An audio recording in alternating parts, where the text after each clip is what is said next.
অন্যদিকে অ্যান কাজ খুঁজতে খুঁজতে খুব কষ্টে দিন কাটাচ্ছিল।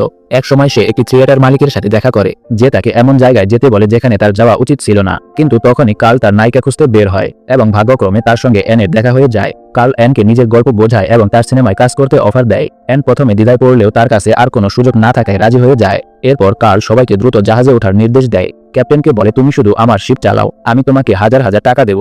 যদিও কেউ বুঝতে পারে না কার্ল এত তাড়াহুড়ো কেন করছে।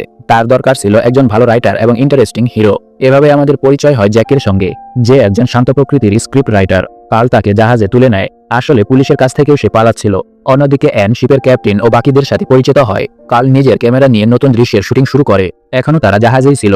হঠাৎ কার্ল ক্যাপ্টেনকে জানায় যে তারা সেই রহস্যময় দ্বীপে যাবে যেটির নাম কেউ জানে না। ক্যাপ্টেন নিজেও বন্যপ্রাণীর খোঁজে আগ্রহী ছিল, তাই রাজি হয়ে যায়। কিছুক্ষণ পর তারা এক অচেনা জায়গায় পৌঁছায়, কিন্তু আকাশে তারা দেখা যাচ্ছিল না। ফলে রাস্তা খুঁজে পাওয়া কঠিন হয়ে পড়ে। হঠাৎ প্রবল ঝড় তুফান আর বিশাল পাথরের আঘাতে জাহাজ আটকে যায়।